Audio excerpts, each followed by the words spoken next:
noite. Aconteceu. Para surpresa dos norte-americanos e do mundo, o republicano Donald Trump derrotou a democrata Hillary Clinton e será o próximo presidente dos Estados Unidos. Para muitos analistas políticos, é difícil ainda prever o que vem por aí. Identificado como populista de direita, radical e racista, quanto de suas promessas de campanha será cumprido e com que reverberações internas e externas? Sim, porque estamos falando da maior potência mundial desde a Primeira Grande Guerra. A eleição de Donald Trump e suas implicações para a Europa, Oriente Médio, América Latina e Brasil é o que nós pretendemos debater hoje aqui no Opinião Pernambuco. Participam do nosso programa Marcelo Medeiros, professor do Departamento de Ciências Políticas da Universidade Federal de Pernambuco e pesquisador do CNPq, Thales Castro, cientista político e coordenador do curso de Relações Internacionais da Faculdade Damas, e também Juliano Domingues, jornalista, cientista político e professor da Universidade Católica de Pernambuco. Boa noite. Gratíssima pela presença de vocês hoje aqui no Opinião Pernambuco. Antes da gente falar sobre os possíveis desdobramentos, consequências da eleição nos Estados Unidos, eu queria propor que a gente discutisse um pouco o resultado da eleição propriamente, né? O que aconteceu que levou à vitória que propiciou a vitória dos republicanos. Eu vou começar com você, Juliano, porque você acompanhou todo o processo eleitoral, ficou mais de um mês lá nos Estados Unidos, acompanhando as eleições. O que aconteceu? Por que Hillary perdeu a eleição? Essa pergunta não é uma pergunta fácil, Estela. Primeiramente, boa noite, né? Boa noite a todos e aos telespectadores. De fato, nós ficamos lá durante 33 dias, né, acompanhando como observador internacional, a convite do Departamento de Estado e com o apoio do Consulado dos Estados Unidos aqui no Recife. Chegamos lá ainda no período em que era possível se registrar para votar, então já havia uma campanha para que as pessoas se registrassem para poder participar da eleição. E o que a gente observava, não só a partir da nossa percepção, mas também a partir de conversas com professores da universidade onde a gente ficou em Ohio, com eleitores e líderes do Partido Democrata e do Partido Republicano, foi um profundo desconforto em relação ao processo eleitoral. A tentativa de se buscar o menos pior. Nem a candidata democrata Hillary Clinton parecia agradar os eleitores democratas, nem o candidato Donald Trump parecia agradar aos eleitores republicanos. Isso também foi apontado por pesquisas, né, nesse período que antecedeu o processo eleitoral propriamente dito, demonstrando um desconforto, acho que um desconforto generalizado do eleitor em relação às opções. Mas as pesquisas, de um modo geral, apresentavam a vitória dela. Nenhum analista político apostou na vitória dele. E aí veio a grande surpresa nas urnas. Isso, o que acontece? Por isso, daí a importância de se fazer a análise depois do fato ocorrido, né? Quer dizer, isso demonstra o quanto as tentativas de se prever o futuro, elas são limitadas. Mas como você bem ressaltou, boa parte das pesquisas apontava, quer dizer, quase todas as pesquisas apontavam a vitória de Hillary Clinton com alguma facilidade. Algumas pesquisas, e aí, todo dia, novas pesquisas eram divulgadas, cerca de 9 a 10 pesquisas eram divulgadas todos os dias. E a maioria delas apontavam uma vitória relativamente folgada de Hillary Clinton. No momento posterior ao resultado, quando passou-se a analisar o que havia acontecido, teve bastante destaque na mídia a pesquisa do LA Times e o método que foi utilizado em relação a essa pesquisa. E algo que a pesquisa já havia identificado em momentos anteriores, que era um certo, digamos assim, uma vergonha do eleitor de Donald Trump assumir, mesmo pelo telefone, ou seja, ao ser questionado por um entrevistador em quem ele iria votar, a vergonha de assumir, eu vou votar em Donald Trump. Então, quer dizer, o eleitor de Donald Trump não aparecia no radar das pesquisas, porque ele mesmo se sentia constrangido em assumir que iria votar em Donald Trump. Muito em função, acho que isso pode ser destacado, do clima que se mostrava extremamente favorável a Hillary Clinton, principalmente da cobertura midiática. Com exceção do canal Fox, a mídia em peso destacava uma vitória relativamente simples de Hillary Clinton, a postura dela nos debates, a postura dela nos comícios, demonstrava que ela estava segura do resultado. E aí, nesse sentido, gerava um certo constrangimento em relação ao eleitor de Donald Trump e de se posicionar favoravelmente a Donald Trump. Então, o eleitor de Donald Trump, a chamada maioria silenciosa, digamos assim, não se manifestou durante as pesquisas. Quando chegou no momento das eleições, e há uma fidelidade muito grande ao partido, então aquele que vota no Partido Republicano, ele vota no Partido Republicano. Ele saiu de casa e votou. E aí foi uma grande surpresa, de fato. Duas perguntas para vocês, e se quiserem complementar alguma coisa que Juliano já colocou, fiquem à vontade. A primeira, se Hillary Clinton foi a escolha errada dos democratas, se foi uma aposta equivocada.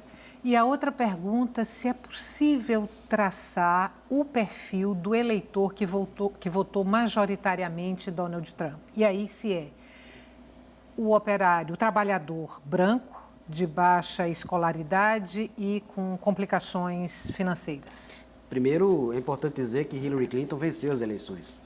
Ela venceu por 59.411.000 votos, portanto, 200 mil votos a mais do que Trump. Venceu, mas não levou naquela complicadíssima eleição deles. Exatamente, no sistema indireto, de 2 níveis, né?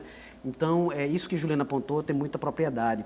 Sobretudo porque há uma dificuldade metodológica muito grande das pesquisas de opinião nos Estados Unidos, porque o voto não é obrigatório. O dia da eleição, no dia 5 de novembro, não é feriado, é um dia corriqueiro.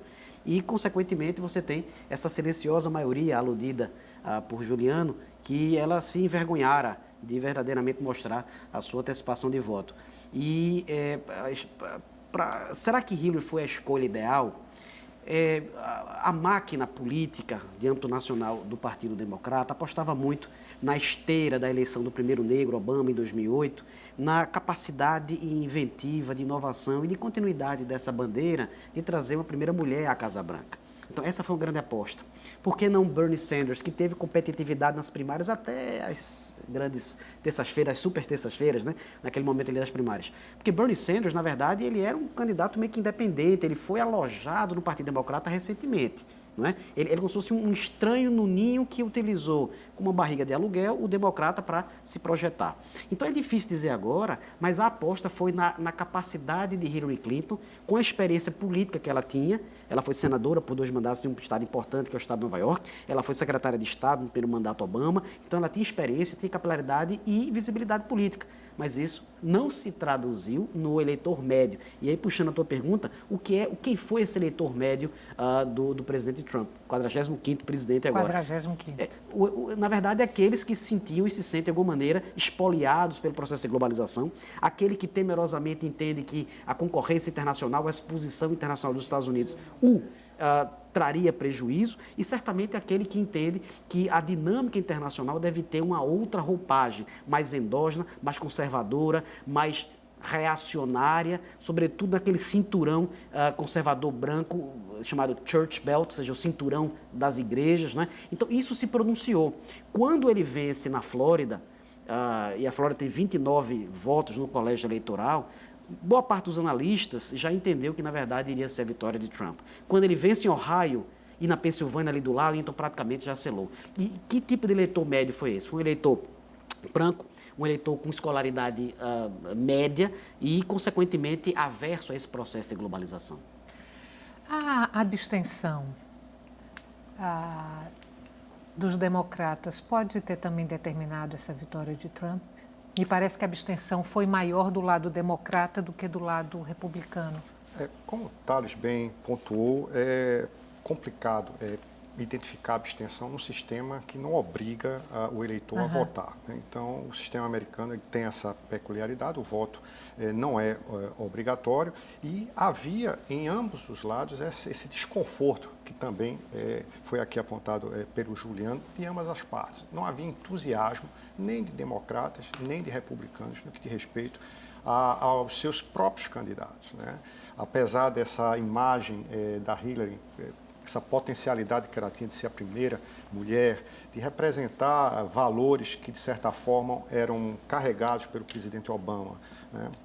apesar de tudo isso, ela não foi uma candidata que entusiasmou. E também houve vários escândalos nos quais ela estava envolvida, né? Eu acho que a campanha midiática que foi feita também, no que diz respeito a determinados problemas que ela enfrentou, possa ter contribuído para que os democratas não se entusiasmassem, talvez ainda menos do que os republicanos, e tenham, de certa forma, se comportado de forma de abstinência, vamos dizer assim, não indo votar e, portanto, não contribuindo para que a candidata pudesse ter mais votos. Agora, tenho eu a impressão que das últimas décadas para cá, dos últimos anos para cá, nenhum resultado eleitoral tenha sido recebido com tanta perplexidade e tanto pessimismo. Por quê? Eu poderia apenas mencionar que as eleições de 2000, não é, que ela foi definida nas cortes, na Suprema Corte da Flórida, por causa de um condado, um município, que é o município de West Palm Beach, teve um impacto, mas não teve também a perplexidade, né? Teve um impacto porque a Vox Populi, ou seja, a voz do povo é a voz de Deus, né? A consulta popular soberana do povo, ela não se traduziu, porque foi vencida no âmbito do litígio judiciário. Uhum. Não é? Mas no caso de Trump foi uma perplexidade imensa. A gente vê os jornalistas se pronunciando, confirmando a vitória de Trump. No Brasil eram as 4h20 da manhã. A gente vê aquele misto de abatimento, de perplexidade, de incerteza. E isso se deu em razão justamente de o primeiro cargo eletivo dele ser a presidência da República. E diferentemente de outros países onde você teve um grande patrono... Mas só por isso? Pela tônica toda de campanha dele, uma tônica agressiva, extremamente perniciosa em alguns casos, né? Então, foi um misto, foi uma catarse social, eu acho. É uma interpretação, Estela, que eu escutei bastante lá na universidade em Ohio durante esse período, dizia respeito basicamente a algo que talvez fosse mais esperado nas primárias, quer dizer, o Donald Trump ser um sujeito bem sucedido nas primárias, surpreendeu em alguma medida porque ele destoava demais dos outros candidatos e assim ele conseguiu uma visibilidade razoável nas primárias e a partir desse momento a coisa começou a ficar séria. Era coisa assim, opa, esse sujeito ganhou as primárias, ele é o indicado do Partido Republicano. É um momento de surpresa.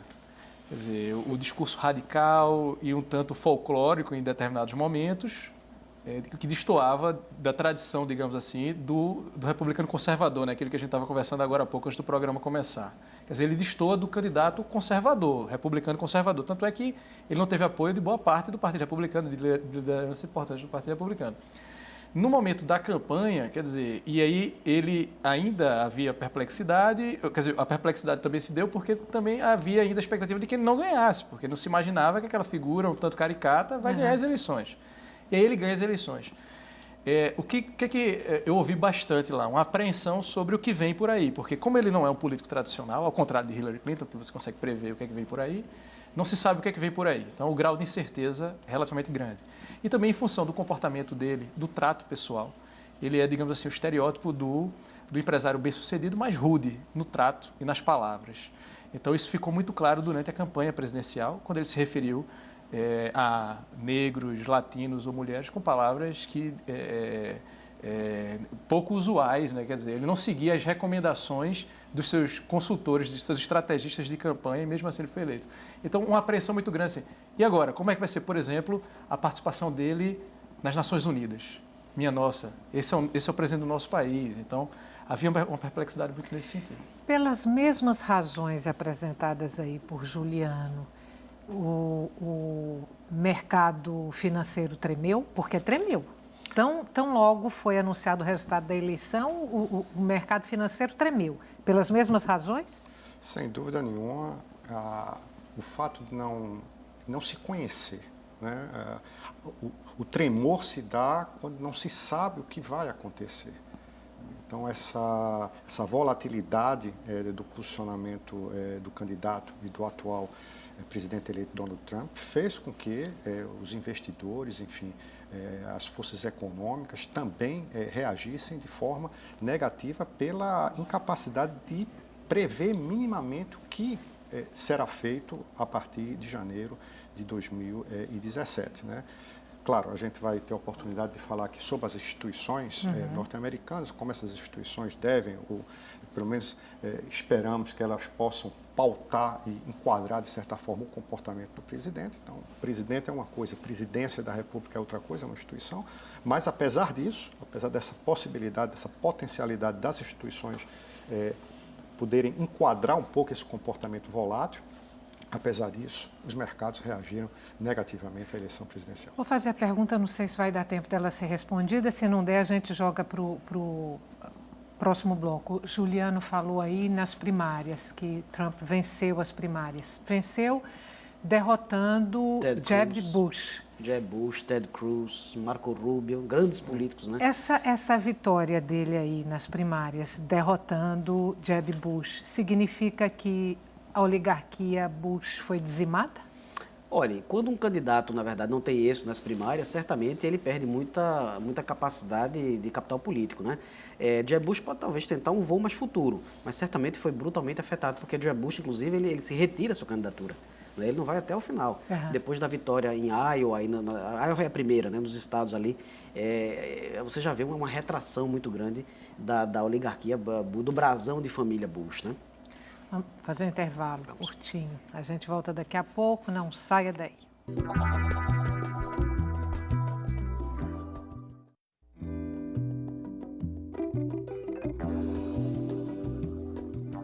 A eleição de Donald Trump como presidente dos Estados Unidos, suas reverberações e as expectativas mundiais em relação ao mandato do republicano que chega à Casa Branca depois de 2 mandatos consecutivos do democrata Barack Obama. Participe você também dessa conversa que está sendo mantida aqui com Marcelo Medeiros, professor do Departamento de Ciências Políticas da Universidade Federal de Pernambuco e pesquisador do CNPq, Thales Castro, cientista político e coordenador do curso de Relações Internacionais da Faculdade Damas, e também Juliano Domingues, jornalista, cientista político e professor da Universidade Católica de Pernambuco. Olhem só, os republicanos agora têm maioria na Câmara, maioria no Senado e agora, a partir do dia 20 de janeiro, a Casa Branca. O que esperar dessa configuração? Eu comentava agora há pouco sobre a necessidade de se fazer uma distinção entre o presidente e a presidência da República, a instituição que é pautada por uma série de rituais e normas que, de certa forma, obriga qualquer que seja o presidente a seguir determinadas trajetórias, né? Então, algumas trajetórias são possíveis de serem imaginadas. Então, isso é uma informação muito importante que tem a ver com essa descrição do sistema político que você acaba de fazer, a saber, a presidência da República e o Congresso norte-americano, Senado e Câmara de Representantes. Apesar dessa maioria republicana existir nas câmaras legislativas norte-americanas, é preciso ter em mente que, apesar de ter sido eleito pelo Partido Republicano, Trump ele não possui todo o Partido Republicano o apoiando. Então, houve várias dissensões, inclusive durante as primárias e depois também das revelações de alguns escândalos do então candidato Donald Trump, alguns dos republicanos também retiraram o seu apoio. Então, essa cartografia de maioria que nós temos, teoricamente, ela pode não se revelar efetivamente na prática, né? Então, claro, em determinadas situações, determinadas configurações, o presidente certamente terá maioria, né? Mas em outras situações é possível que o presidente não obtenha essa maioria porque haja defecções do seu próprio campo em relação a determinadas políticas que ele tente implementar, principalmente aquelas políticas que ele tanto propalou nos seus discursos relativas a questões de imigração, relativas a questões de segurança e relativas a questões comerciais. Então, o Congresso norte-americano ele tem um poder muito grande no que diz respeito, por exemplo, questões comerciais, e é possível se imaginar que ele não se deixe levar, talvez, por alguma política, entre aspas, aventureira do novo presidente eleito. Essa configuração que eu coloquei, vocês veem com a mesma serenidade que Marcelo vê? Maioria na Câmara, no Senado E tem um outro e a dado. Casa Branca. E tem um outro dado. A Suprema Corte Americana é composta de 9 ministros, né, 9 juízes. E o juiz Scalia morreu agora em fevereiro, portanto tem uma vaga e é provável que nos primeiros 2 ou 3 anos ele nomeie 2 a 3 novos ministros, perfazendo aí um grupo aí conservador para a Suprema Corte. Então é provável também que a Suprema Corte também esteja com um olhar mais conservador, alinhado aí naturalmente à parte das visões propugnadas pelo agora presidente eleito. E a maioria que ele tem na Câmara é uma maioria bastante expressiva, quer dizer, considerando o binarismo, né, dos dois partidos. E aí precisaremos ver como é que ele se comportará nos chamados 100 primeiros dias. Para a ciência política, os 100 primeiros dias são muito importantes, porque o candidato, desfazendo já o palanque, ele sente o peso da caneta, ele sabe a instituição. O Marcelo falou corretamente muito sobre a questão da liturgia do cargo. Ele compreende que muito que o candidato propunha já não pode ser implementado porque tem os engessamentos institucionais, não é? E essa liturgia do cargo faz com que o candidato agora presidente ele saiba que não pode implementar tudo como ele, na verdade, colocou no palanque. E aí, consequentemente, ele tem maioria, poderá ter uma Suprema Corte mais ou menos favorável, mas certamente ele vai ter alguns constrangimentos institucionais, históricos, jurídicos até, no exercício do seu mandato. E os 100 primeiros dias serão fundamentais para a gente entender como é que isso vai se engessar materialmente no exercício do poder político dele. Destacando, Estela, essa questão da Suprema Corte, acho que é importante para que a gente possa fazer um paralelo com o Brasil. No terceiro e último debate, ainda durante a campanha, esse foi o primeiro tema do debate, a Suprema Corte, o que é que eles esperavam em relação à Suprema Corte. Isso porque, ao contrário do que a gente observa aqui no Brasil, quer dizer, se pondera muito quando se vai falar a respeito de questões políticas no judiciário. Lá, acho que é importante ressaltar que juízes são eleitos pelo voto direto e que a discussão sobre quem vai ocupar a Suprema Corte, indicado pelo próximo presidente, e como bem ressaltou Thales, muito provavelmente esse presidente eleito, que no caso Donald Trump vai indicar 3, havia uma preocupação também muito grande entre eleitores democratas, se Hillary Clinton, eleitores republicanos, se Hillary Clinton ganhar, ela vai indicar até 3. Isso vai ser um problema, porque as próximas gerações vão ser influenciadas por essa Suprema Corte. Porque temas importantes estão previstos para serem debatidos na Suprema Corte, como, por exemplo, questões relacionadas ao aborto, a questão do porte e do uso de armas. Então, havia uma preocupação muito grande, isso era uma das pautas principais da campanha, isso estava na boca dos eleitores que estavam acompanhando de perto, a gente ouviu isso em entrevistas feitas nos comícios, a preocupação dos eleitores em relação a quem o próximo presidente vai indicar para a Suprema Corte, se são juízes de viés democrata ou juízes com viés republicano. E esse é um ponto importante. Se ele ganha a Suprema Corte, talvez seja até mais importante do que aspectos relacionados ao Congresso.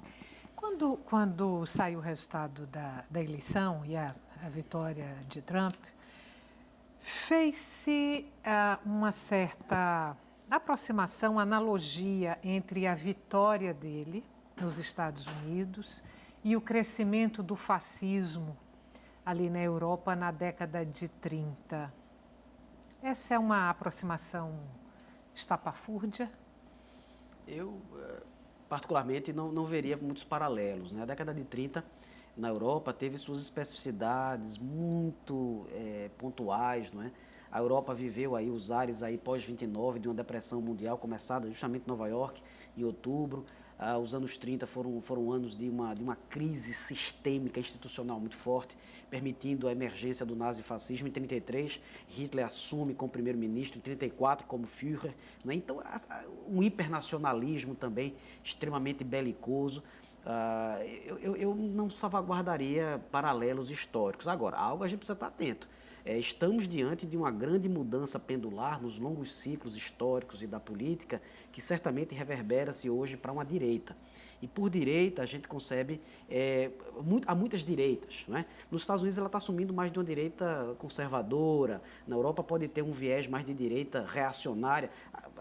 O primeiro-ministro da Hungria hoje é de uma direita extremada, Viktor Orbán, não é? Na Áustria, enfim. Então há muitas direitas, mas eu acredito que no pêndulo histórico a direita está sumindo naturalmente nessa vaga de poder, onde a esquerda não conseguiu atingir boa parte das demandas, e a direita surge com força. E essa direita, naturalmente, vai ter muitas facetas, não em paralelo com os anos 30, mas certamente preocupante como os anos 30 teve também as suas grandes preocupações. A vitória de Trump nos Estados Unidos pode favorecer aí, então, uma ascensão da direita na Europa? Essa correlação a gente pode fazer? Eu acredito que sim, eu concordo com a análise que o Thales fez. Eu apenas ressaltaria que talvez o que possa aproximar a questão fascista nos anos 30 e o que está acontecendo hoje é a questão nacionalista. É esse nacionalismo exacerbado que a gente identifica tanto no discurso do Trump nos Estados Unidos, quanto no discurso dos líderes de direita de países europeus, né? Acho que uma das primeiras pessoas a felicitar o presidente eleito Trump foi Marine Le Pen, que é a líder do Front National, que é um partido de extrema-direita da França.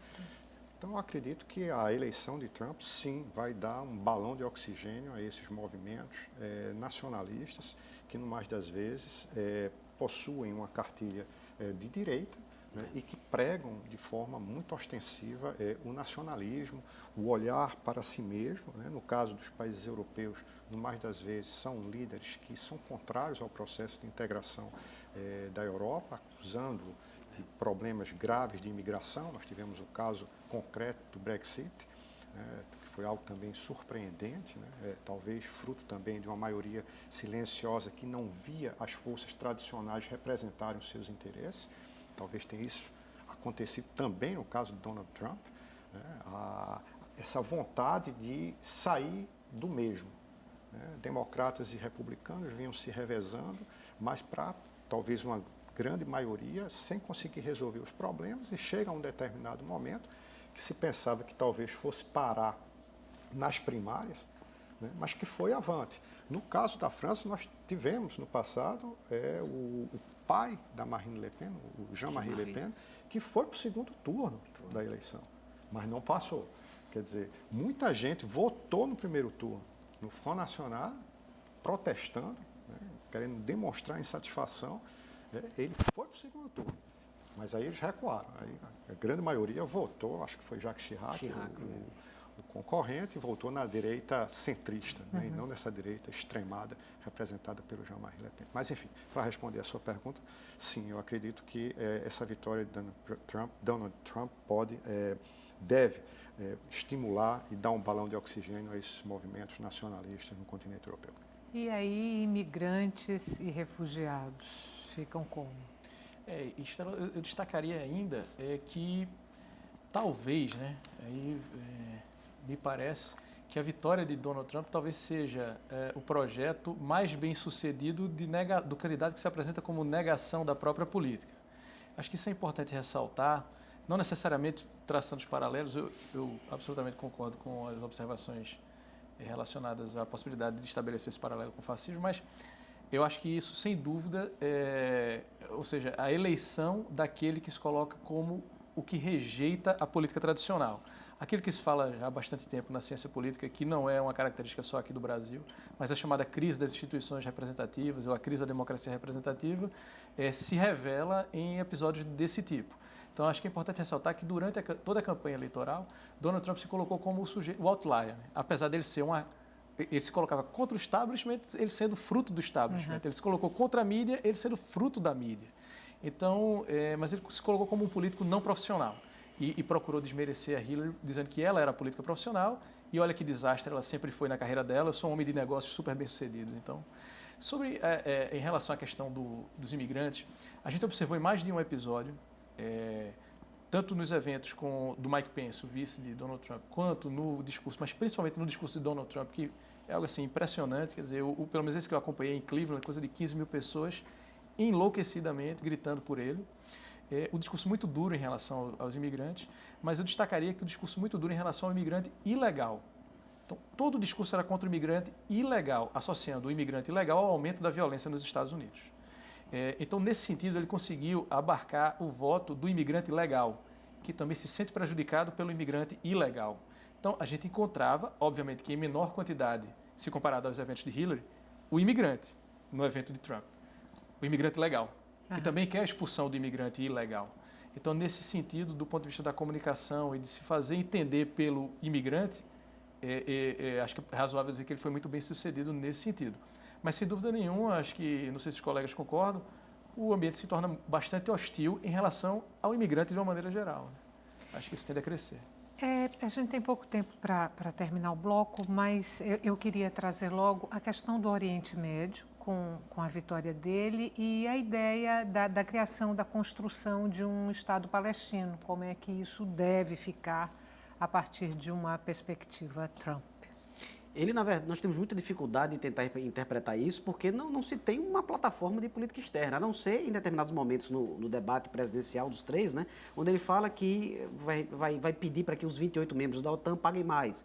Ou seja, coisas estilhaçadas e não uma base de política externa. Portanto, o Oriente Médio é muito preocupante porque naquela geopolítica, os rasgados elogios de Trump a Putin, entende-se que, se isso for assim, vai se permanecer o Bashar al-Assad, ditador da Síria, desde 2000. Não é? Então, que tipo de abordagem vai se ter para combater, por exemplo, o Estado Islâmico? Então, nós não temos ainda uma base, uma plataforma coesa para entender como será esse xadrez político no Oriente Médio, que é tão crítico, herdado de um outro governo republicano. A invasão do Iraque se deu em 20 de março de 2003 com Bush filho. Então, todo esse legado é de um próprio partido republicano, que deixou o tecido extremamente canceroso que gerou o Estado Islâmico, o califado do Estado Islâmico, tanto no Iraque quanto na Síria. Então, ele também tem que tomar muito cuidado, porque isso está fazendo fogo amigo. Ele é craque em fazer fogo amigo dentro das hostes do Partido Republicano. Né? Ele até aqui demonstrou conhecimento de causa dessas questões tão nervosas que fazem parte aí dessa geopolítica com reverberações internacionais? Qualquer candidato nesse nível, ele é muito bem assessorado, né, Estela? Então, ele ou a Hillary teve uma experiência própria, né, mas vários outros candidatos assim, são muito bem assessorados e, vamos dizer assim, têm contato com o que está acontecendo. Eu gostaria de assim, fornecer uma cifra que talvez não seja conhecida dos telespectadores, né, sobre os imigrantes ilegais, que, salvo engano, são da ordem de 11 milhões de imigrantes ilegais. É uma quantidade muito grande. Né? E a outra coisa em relação à política externa para a Palestina, que você colocou a questão aqui para o Thales, é o lobby judaico nos Estados Unidos. Então, que seja Trump, Hillary ou qualquer outro presidente, ele vai estar sujeito a esse lobby extremamente forte dos judeus nos Estados Unidos, né, que eu acho que é um fator determinante da política externa. Claro que essa política externa para a região do Oriente Médio, Palestina e Israel, ela é submetida a nuances. Então, se é um partido republicano, ela tende a ser mais de uma forma, democrata talvez um pouco de outra, mas são ajustes finos. O ajuste grosso, na minha visão, ele é dado, né, por essa pressão muito forte do lobby judaico nos Estados Unidos e no mundo de uma forma geral. Mas no intervalo curto, a gente volta daqui a pouco. Até já.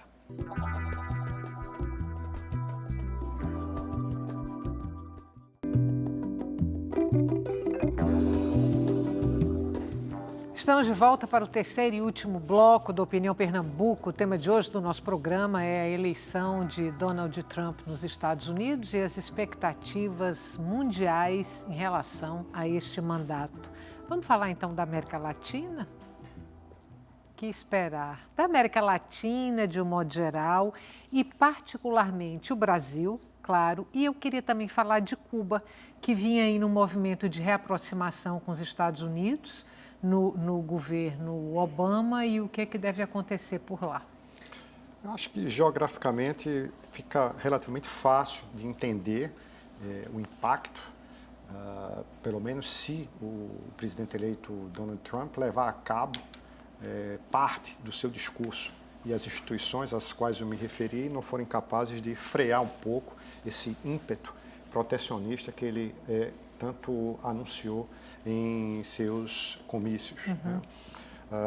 A América Central, muito próxima, né? E se nessa América Central você inclui o México, eu acredito que em torno de 80% das exportações mexicanas vão para os Estados Unidos. Né? E depois a América Central, propriamente dita, né? países como Guatemala, Costa Rica, Belize, enfim, podem sofrer se os Estados Unidos realmente fecharem as suas fronteiras ou diminuírem a porosidade dessas fronteiras em termos comerciais, né? Se o tratado do NAFTA for questionado também, é possível que esse impacto se cristalize mais uma vez com o México, mas também com o Canadá, né, no norte. Enfim, então do ponto de vista comercial, esse impacto pode acontecer na América Latina.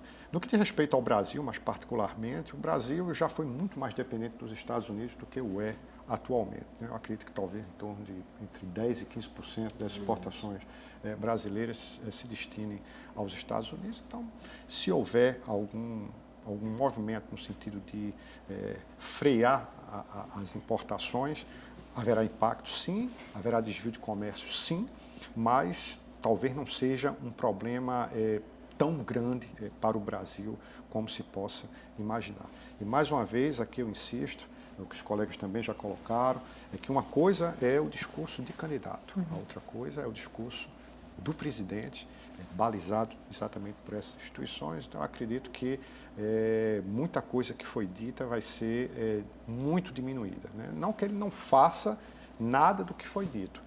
Possivelmente ele fará algumas coisas do que foi dito e não 100%, né? Mas faça uma porcentagem menor daquilo que foi inicialmente anunciado. Queria ouvir você, Thales, e você, Juliano, a respeito dessa relação com a América Latina e com o Brasil. Eu acho que o Marcelo está depois Cuba.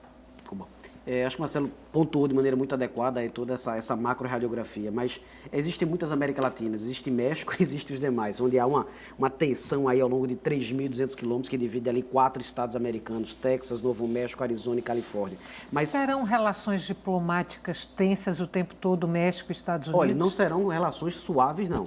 Embora o candidato, na época, Trump, visitou o presidente Peña Nieto do México e o tratou com cordialidade, com gentileza, mas imediatamente quando voltou para os Estados Unidos, ele disse que ia construir um muro e que ia fazer que o presidente mexicano pagasse por esse muro, né?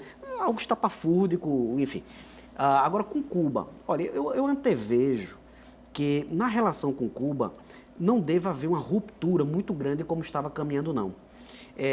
O senador pelo estado da Flórida, que perdeu nas primárias, o Marco Rubio, ele foi muito energicamente contrário do Partido Republicano, mas eu acredito que se a visão for... Contrário à aproximação? Contrário à aproximação, rejeitou aquela abertura que foi de dezembro de 2014, o reatamento em relações diplomáticas de 2014. Mas no caso se a visão for meramente comercialista, empresarial, e Trump com muita ciência nesse campo corporativo empresarial, ele pode entender que Cuba pode ser uma plataforma interessante para a atração de negócios americanos, já que a tônica do Partido Republicano é justamente de liberalização comercial e de promoção das relações empresariais. Acredito que nesse caso específico, em alinhamento com a política hoje vivenciada em Cuba, pelos Castros, é na linha de talvez dar continuidade a esses investimentos. Promoção de turismo, inserção de empresas americanas, sobretudo na área ali de zona de promoção de exportações ali ao longo do Porto de Mariel. Então, acredito que no caso em particular de Cuba,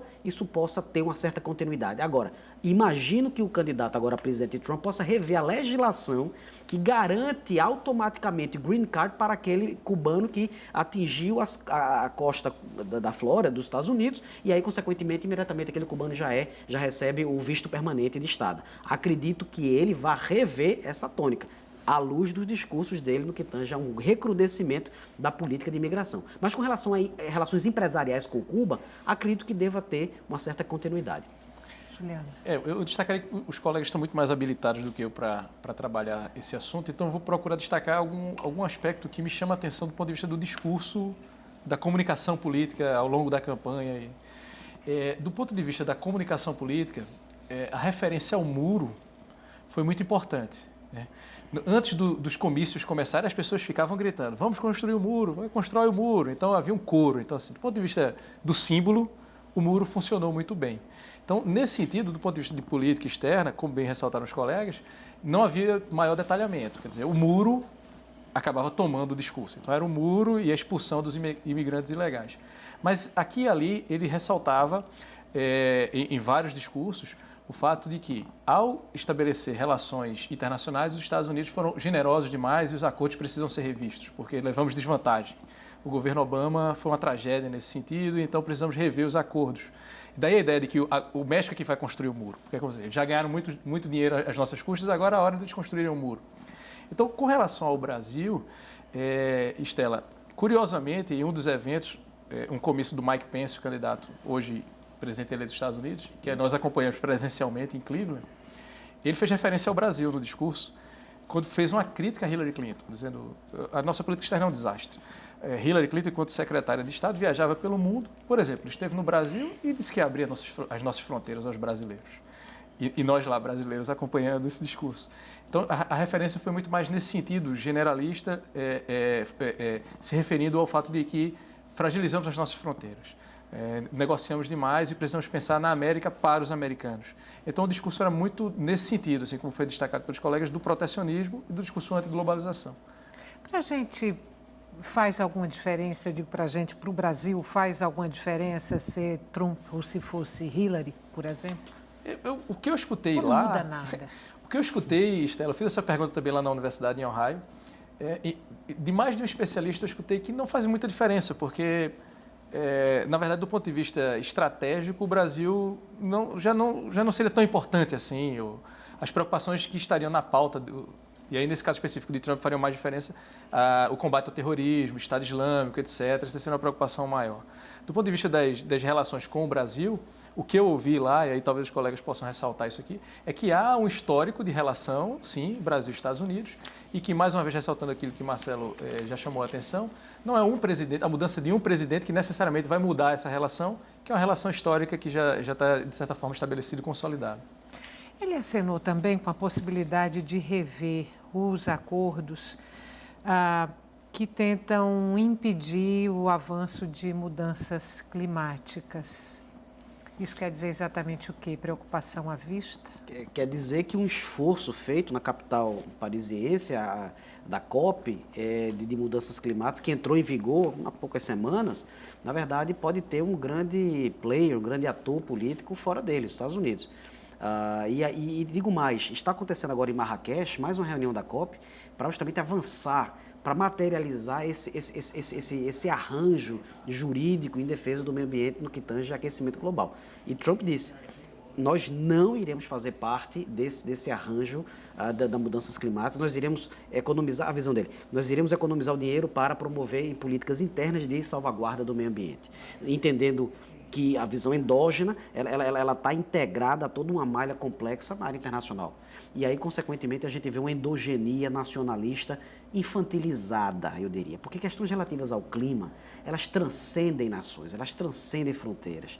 E a posição, inclusive do secretário-geral, que hoje, lá em Marrakech, no Marrocos, disse, eu espero que o novo presidente tenha consciência de todos os esforços que foram atingidos até atingirmos hoje. E que não sejam destruídos esses empenhos todos, né? Oi. Não, só para complementar aqui a resposta de Thales, é importante se falar também de um acordo extremamente importante, histórico, que é o acordo da Organização do Tratado do Atlântico Norte, da OTAN, né, que também ameaçou modificar o posicionamento dos Estados Unidos no que diz respeito ao financiamento dessa organização, né? Então, tem esse aspecto, tem um aspecto do meio ambiente, que Thales comentou, e tem um outro ator extremamente importante, né, porque apesar dos Estados Unidos serem, como você bem colocou aqui na abertura, na chamada do programa, serem o principal Estado nacional no mundo, mas há outros atores com muito peso, e a gente não falou, pelo menos explicitamente aqui, de um deles, que é a China. Né? Então, do ponto de vista da segurança, OTAN, se os Estados Unidos mudam seu comportamento, isso pode ter um impacto grande no que diz respeito à defesa no continente europeu, por exemplo. E no que diz respeito à China, se os Estados Unidos realmente estabelecem muros, não muros sólidos, né? Simbólicos, mas verdadeiros, como pelo menos o que ele anuncia que vai construir na fronteira mexicana, ou aumentar na fronteira mexicana, mas muros para as importações chinesas, isso pode também gerar uma crise muito grande, tanto com o Estado chinês, né, que é um dos principais credores dos Estados Unidos, como também do próprio consumidor norte-americano, que vai possivelmente começar a consumir um produto mais caro do que aquele que seria importado pela China. Então, há alguns aspectos aí preocupantes, né, que precisam ser observados aí no futuro próximo. Quanto de surpresas poderemos ter com Donald Trump, presidente dos Estados Unidos? Essa pergunta é muito própria, viu, Estela? Eu acredito que a gente precisa analisar um fator. Como será a configuração de gabinete ministerial dele? Eu antevejo, pelo menos imagino, que seja um gabinete muito técnico, tirando o Rudolph Giuliani, que ele mais ou menos sinaliza para ser o encarregado da diplomacia americana, o Department of State, Ministério das Relações Exteriores. Rudolph Giuliani foi prefeito em Nova York quando do 11 de setembro de 2001. E um republicano antigo, né, de carteirinha, digamos assim. Então, a depender dessa... Tirando o Rudolph Giuliani, que é um político, eu acho que ele vai fazer uma composição de gabinete muito técnica, porque ele tem muita reação contrária dentro das hostes do Partido Republicano. Então, a depender dessa configuração, acredito que isso possa tentar suavizar um pouco o impacto dessas grandes surpresas, dessas grandes situações aí de inesperada perplexidade na gestão já do presidente. Então, é importante ver essa composição e é importante verificar também como se dará esse momento de agora até o dia 20 de janeiro, que será o de transição na pessoa de Obama. E foi muito emblemática a conversa que ele teve com Obama há uma semana na Casa Branca, quando Obama disse: eu estou à disposição para colaborar, porque todos nós estamos no mesmo time. Isso é um discurso de estadista, isso é um discurso de republicano, não no sentido do partido, de república, não é? Coisa pública. E isso foi muito bom, porque tenta suavizar esse ator político, esse animal político que é Trump, tão averso à estabilidade, à rotina e a liturgias estabilizadas. Quando a gente conversava aqui, no intervalo do programa, você, Juliano, acabou dizendo que a eleição de Trump acaba sendo uma grande derrota para Obama. Por que Obama perdeu? Estela, eu sei que depois do resultado eleitoral ficou complicado você fazer referência a pesquisas, né?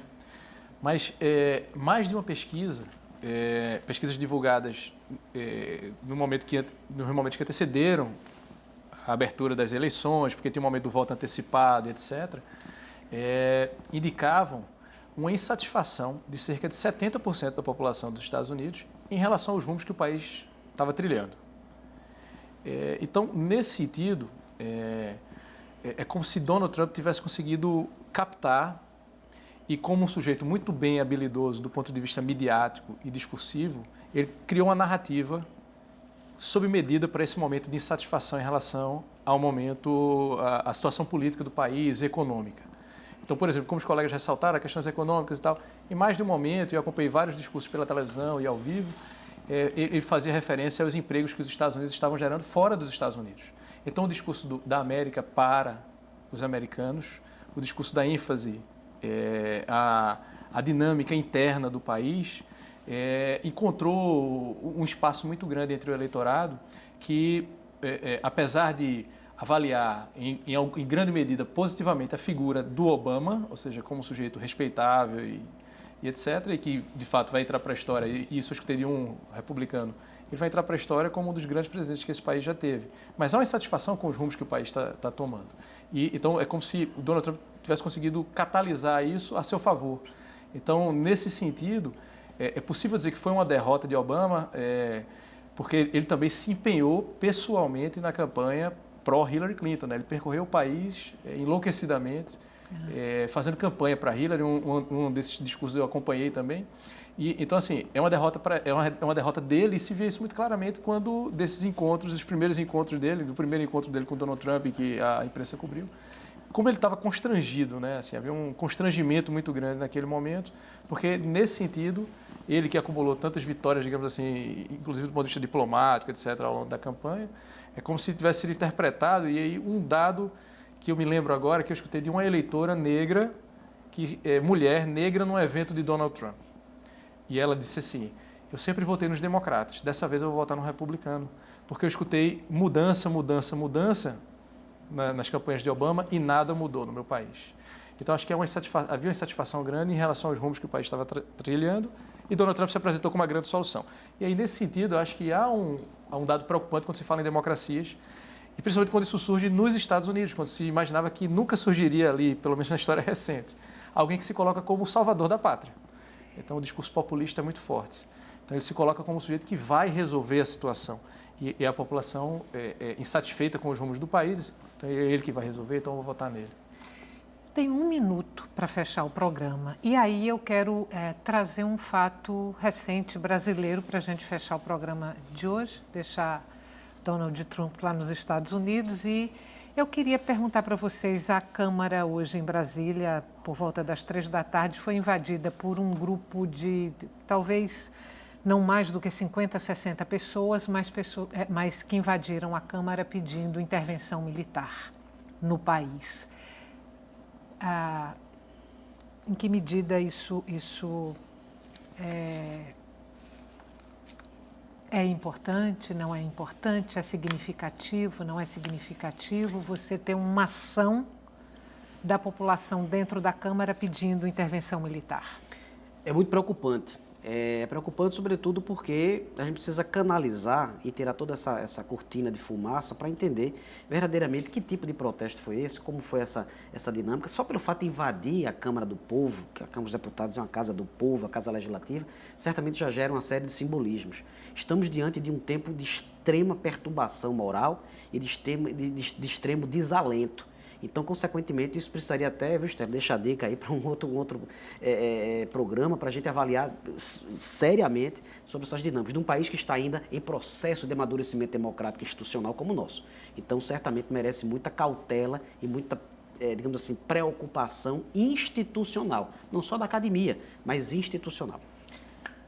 Boa noite mais uma vez, muito obrigada mais uma vez.